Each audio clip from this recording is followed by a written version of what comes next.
All right, here's my story about my wedding that never happened. Trust me, it's the kind of thing you read about online and think, nah, that couldn't actually happen. But it did, to me. And honestly, I still can't believe it.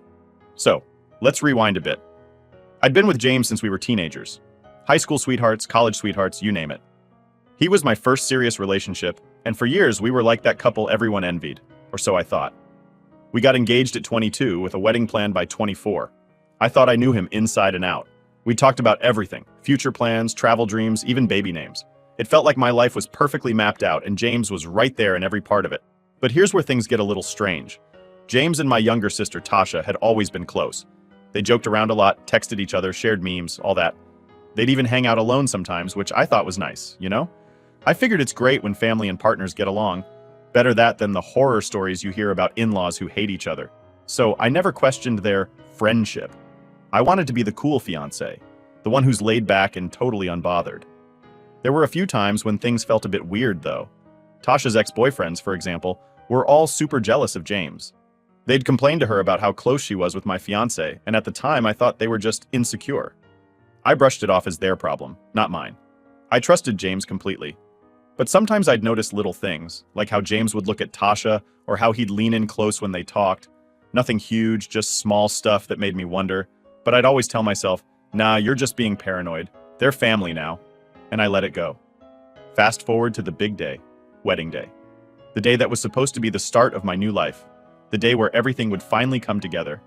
I was in my dress, makeup done, hair all set, the works. I had spent months planning this day down to the tiniest detail, from the flowers to the playlist for the reception. My friends and family were buzzing around, helping me get ready, and I was in that nervous but excited state, you know? Like the butterflies were real. As the time got closer, I started getting a little anxious because I hadn't heard from James all morning. Not even a, hey, can't wait to see you. But I thought, it's fine, he's probably just as nervous as I am. Maybe he's running around doing last-minute stuff. I wanted everything to be perfect, so I brushed it off and kept getting ready. Finally, the time came. I was supposed to be heading down the aisle in 10 minutes. 10 minutes! And there I was, standing in the back room of the venue with my dad, waiting for James. I had my phone in hand, just in case he texted or something. My dad was chatting away, but I was barely listening, just staring at the door, waiting to see James walk in with that grin he always had. But then 10 minutes turned into 15, then 20. At 25 minutes, my stomach started doing flips. The coordinator came over asking if we should delay the ceremony. I started to panic a little. I asked if someone could check on James, but they said no one could find him. That's when things got weird. I pulled out my phone and tried calling him, straight to voicemail. Okay, maybe his phone died or something. I tried again. Same thing. Then I went to message him on social media, and that's when I saw it. He had blocked me. On everything. My heart dropped. I remember just standing there, phone in my hand, not really processing what was happening. Like, how does your fiancé block you on your wedding day? I went from confused to angry to just straight up terrified in seconds. I mean, this was James, my James, the guy I'd planned my life with. What was going on? I must have called him a dozen times, hoping maybe it was some awful mistake or a sick prank. But no, nothing. Just silence. My mom came over, all worried, asking what was wrong, and I couldn't even explain it to her. How do you tell your mom that your fiancé has ghosted you on your wedding day? Finally, my cousin Alan pulled me aside. He looked at me with this pity in his eyes, like he knew something terrible. That's when he told me he'd overheard some guests talking. Apparently, someone saw James leave the venue early that morning with Tasha. They were seen getting into his car together, laughing, like they didn't have a care in the world. I couldn't believe it. My own sister? I kept thinking, there's no way, not Tasha. She'd never do that to me. But the pieces started to click. The little looks, the private jokes, the way she'd always been right there, just a little too close. I felt sick, like physically sick. The room was spinning and it was everything I could do not to completely lose it in front of everyone. I stumbled out of that back room, half walking, half running. I just needed air, needed to be away from everyone. I didn't want to believe what I'd just heard. Part of me thought maybe it was all a misunderstanding, that maybe they'd come back and everything would be fine. But deep down, I knew. James and Tasha had planned this.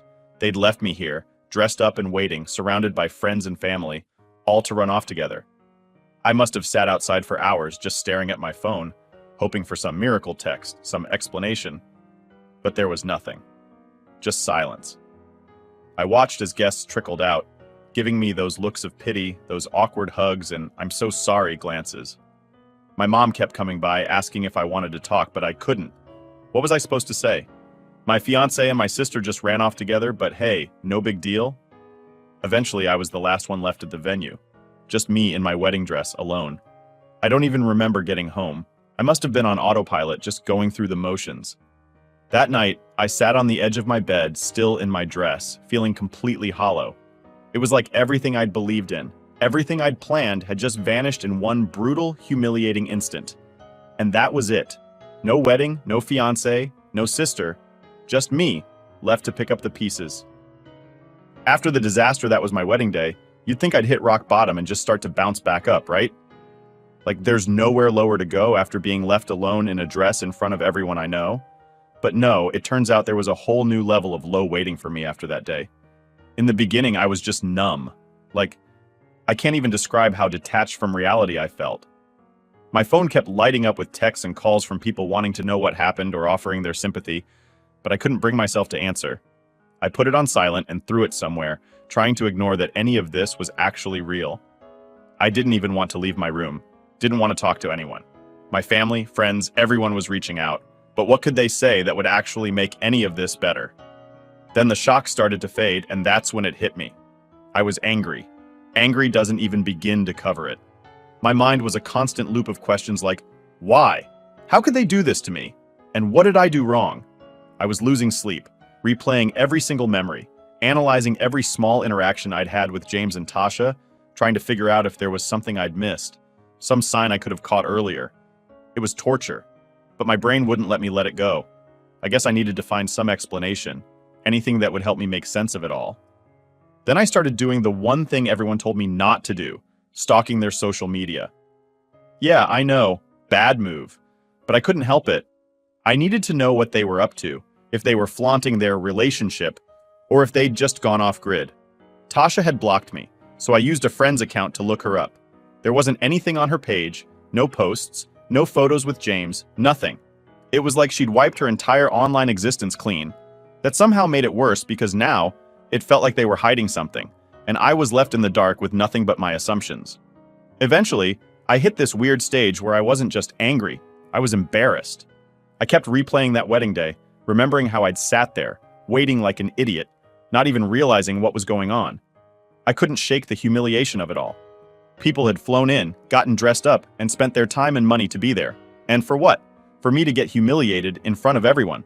At some point, I knew I needed help. I was barely eating, wasn't sleeping, and I felt like a shadow of myself. A friend suggested therapy, and at first I kind of laughed it off. I didn't think talking to someone would make a difference. It wasn't going to magically bring back my old life. But she convinced me to try one session, just to get things off my chest. That first session, I didn't even know where to begin. I sat there for a good 10 minutes, just staring at the wall, trying to figure out how to explain this mess. When I finally opened up, it all started pouring out. The betrayal, the anger, the humiliation, everything. And for the first time, someone listened without pity, without judgment. Just listened. I can't say it fixed me, but it felt like I was unloading some of the weight I'd been carrying. Little by little, I started finding small ways to rebuild myself. I got back into things I'd put on hold during the whole wedding planning circus. Joined a book club, went to a few local meetups, tried to reconnect with friends I'd sort of let fall to the wayside. I even started jogging in the mornings, just to clear my head and start each day with a fresh mindset. But healing wasn't some linear thing where I kept feeling better every day. Some days I'd feel okay, almost normal, and other days the reality of it all would just hit me like a truck. I'd think about how I was supposed to be a wife by now, maybe even planning for a family. And then I'd remember how I'd lost not only James, but also my sister. Like, how do you even grieve that? Losing your fiancé and your sister in one move? And then there were the people around me. Some of my relatives tried to be supportive, but they didn't really get it. They'd say things like, "You're better off without him," or "You'll find someone else." I know they were trying to help, but that just wasn't what I needed to hear. I needed to understand why they did this, not get pep-talked into moving on like it was a bad breakup or something. This wasn't just losing a boyfriend. This was my entire future and my trust in two people I thought I could rely on. Through all of this, my cousin Alan was a huge support. He's the one who told me about James and Tasha leaving the venue, and he didn't try to sugarcoat anything after that. He'd let me vent, sit there with me when I was having a bad day, and even pushed me to go out and do something fun when I felt like locking myself in my room. He's a quiet guy, not big on the whole talk about your feelings thing, but he just kind of knew when I needed someone. I owe him a lot for that. Over time, I stopped checking their social media. I stopped wondering if they were happy together, if they were still together. I figured it was only hurting me, and they didn't deserve to live rent-free in my head any longer. After a few months, I moved into a new place. New apartment, new neighborhood, just a fresh start where I didn't have to be reminded of all the plans I'd made with James. Moving on wasn't easy, but I felt like I was finally getting somewhere. And I didn't need him or anyone else to get there. I won't lie. Part of me still felt like I'd lost something huge. I'd lost my sense of trust in people. I questioned everyone's intentions, even close friends, wondering if they'd betray me too. It's hard to shake that kind of paranoia, and I'm still working on it. But I was learning to be okay on my own. I was building a life that didn't include either of them. And for the first time, that didn't feel like a tragedy. It felt freeing in a way. By the end of that year, I had my own little routine, my own place, and my own life. It wasn't the life I thought I'd have, but it was mine. I'd found a kind of peace in that, a weird acceptance that things don't always go the way you expect, but sometimes that's okay. Looking back, I'm proud of how far I came. That whole mess broke me down to nothing, but I didn't stay there. I built myself back up, piece by piece, until I didn't even recognize the person I'd been before. And maybe that's for the best. Months after I'd finally gotten some kind of peace back, I was almost in this routine where I didn't think about James or Tasha every day. I was working, seeing friends, going to the gym, even dating here and there. Life was moving forward, slowly but surely. So naturally, it all had to be interrupted. And of course, it was by none other than James.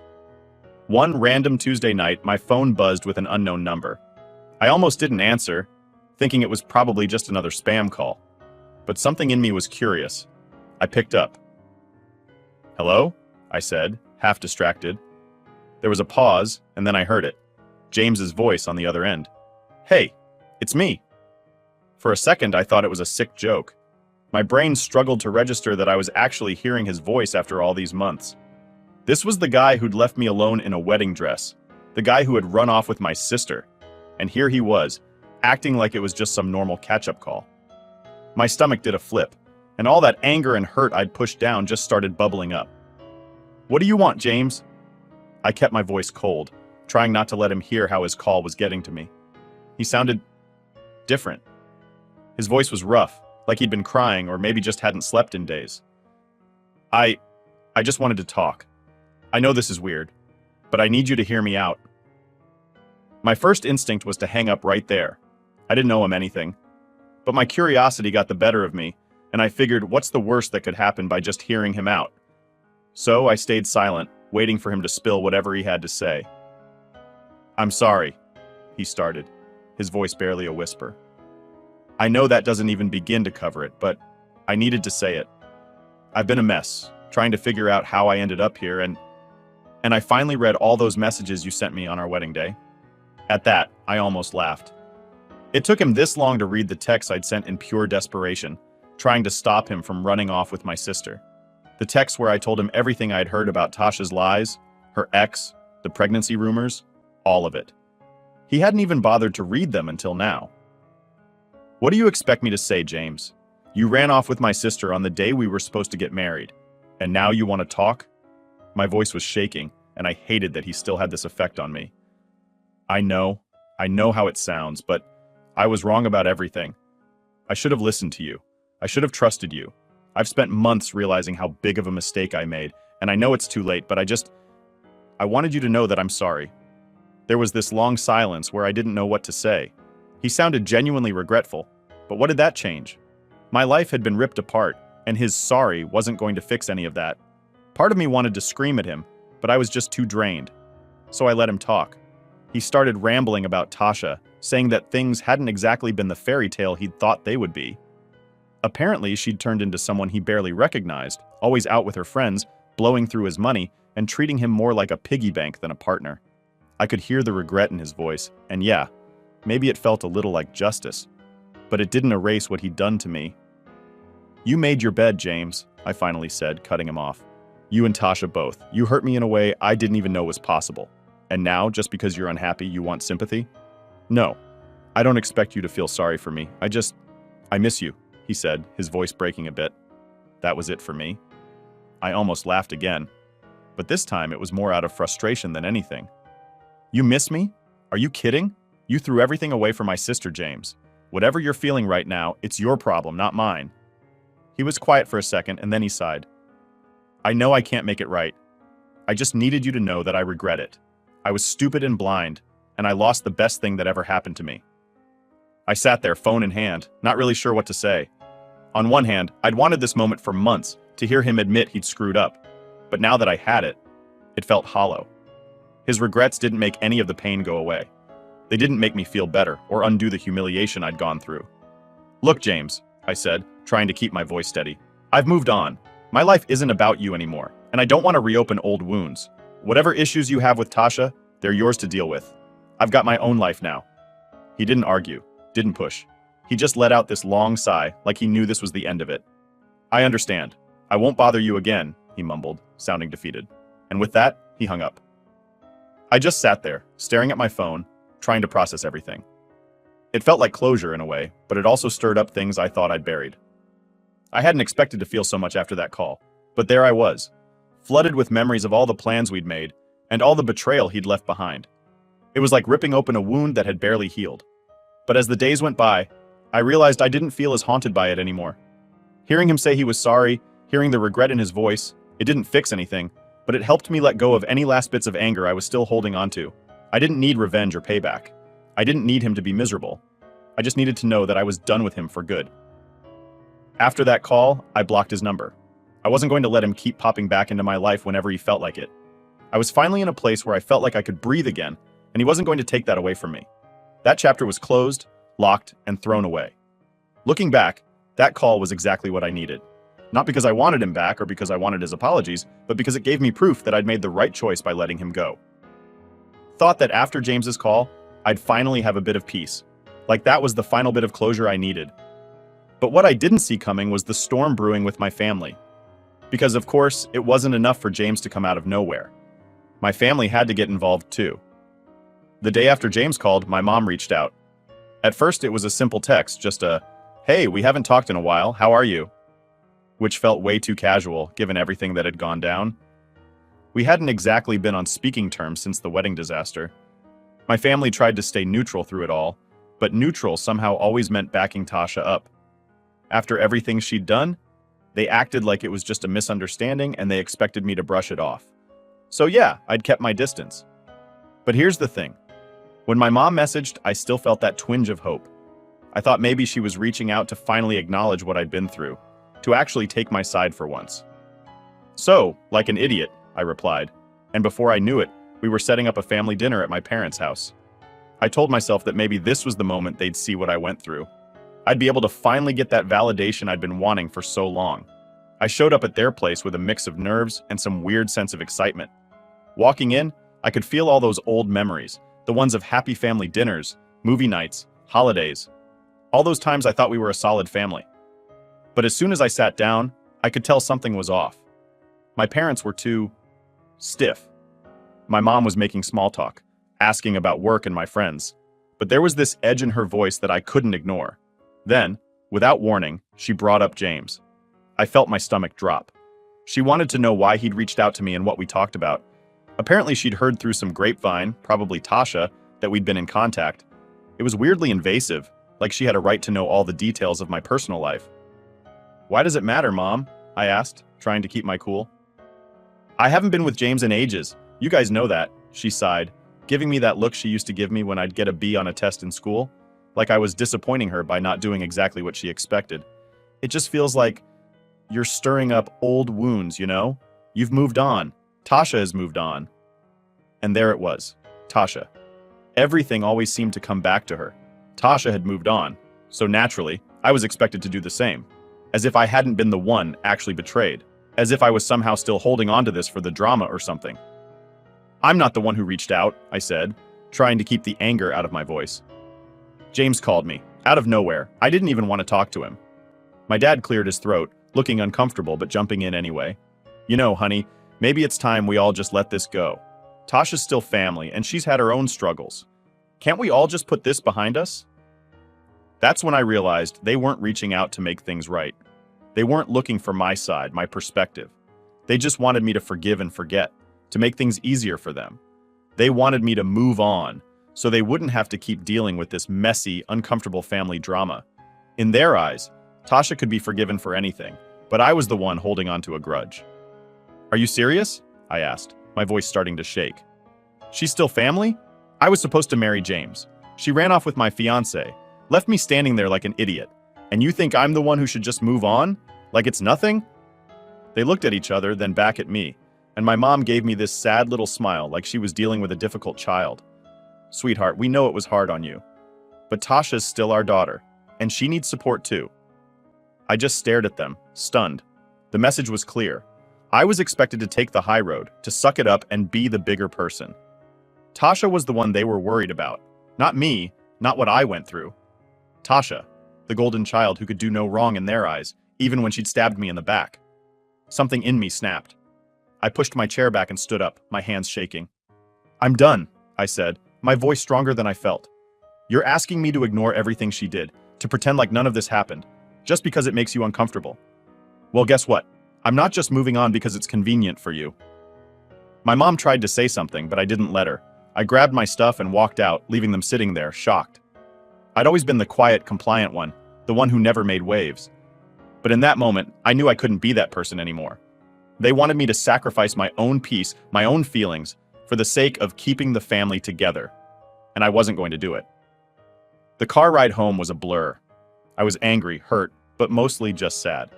Sad that my own parents couldn't see what I'd gone through, that they were so blinded by their need to protect Tasha that they couldn't be there for me. It was like losing them all over again. But at the same time, there was a weird sense of relief. Like I'd finally taken a stand for myself, even if it meant burning some bridges.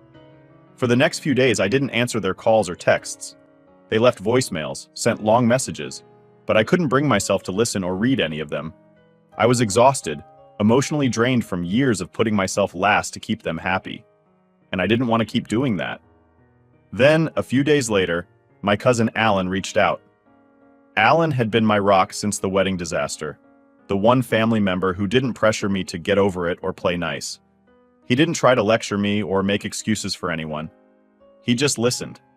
And when I told him about the family dinner, he didn't act surprised. If anything, he looked like he'd been expecting it. They've always had a soft spot for Tasha, he said, shaking his head. But you don't have to put up with it. You've done enough. Hearing that from someone who actually understood where I was coming from felt like a lifeline. He reminded me that it was okay to set boundaries, to protect my own peace. For so long, I'd been caught up in trying to keep everyone else happy, and here he was, giving me permission to finally prioritize myself. And that's when it hit me. I didn't need their validation anymore. I didn't need them to understand my side, to apologize, or to make it right. I could let go without their approval. For the first time in a long time, I felt like I was in control of my own story. So, yeah, maybe I was facing the past, but this time, it was on my terms. And honestly, that was more healing than any apology they could have given me. When I thought I'd finally gotten some distance from all the drama, my phone buzzed with a message that felt like a punch to the gut. It was from my mom, who'd clearly been holding back until now. The message read, "We've been trying to reach you. It's time to stop avoiding this and come back to your family. Tasha is your sister, and families forgive each other. If you can't let this go and make peace with Tasha, then maybe you're not interested in being part of this family." I stared at my phone, feeling my heart sink. After everything I'd been through, they were now threatening me, pushing me to forgive or face being disowned. It was like all those months I'd spent healing and standing my ground had meant nothing to them. I took a few deep breaths, feeling a mix of anger and sadness. Why was it so easy for them to side with Tasha? She was the one who betrayed me, yet they were acting like I was the villain here. I called my cousin Alan, the only family member who'd stayed solidly in my corner. He picked up on the first ring.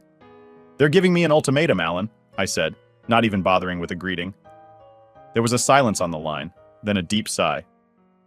"I had a feeling they'd pull something like this. They're trying to guilt you into coming back. They don't want to lose their image of a happy family, even if it means completely disregarding what you went through.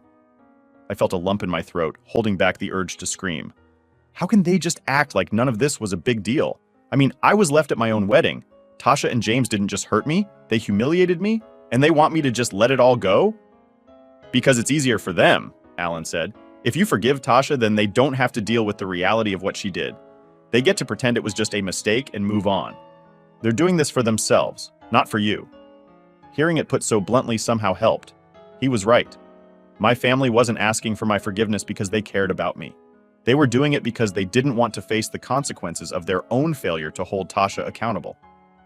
Look, you know what you need to do, Alan continued. You've been making a new life for yourself. You're building something without them. If they can't respect your boundaries, then maybe they don't deserve to be part of that life. It hit me then that I'd been hanging on to the hope that, at some point, my parents would take my side, that they'd see what I'd gone through, see how much Tasha had hurt me, and finally stand up for me. But that was just a fantasy. They were never going to change, and staying in their lives was only going to keep me in a place of hurt. I took a deep breath, nodding to myself. You're right, Alan. It's time I let go. For real this time. That night, I sat down with a piece of paper and started writing. It felt kind of ridiculous at first, like I was in a movie, but it was the only way I could get everything off my chest.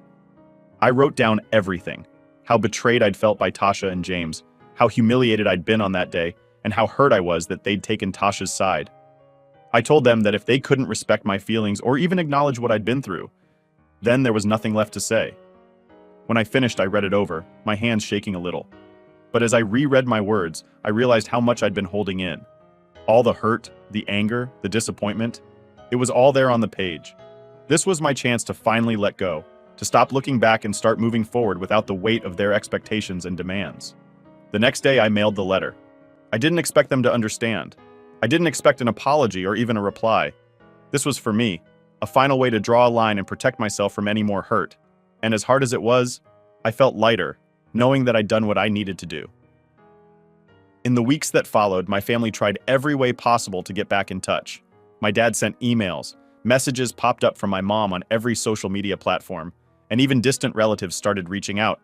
They were all saying the same thing, that I was being stubborn, that I needed to make things right with Tasha for the sake of the family. But none of it shook me.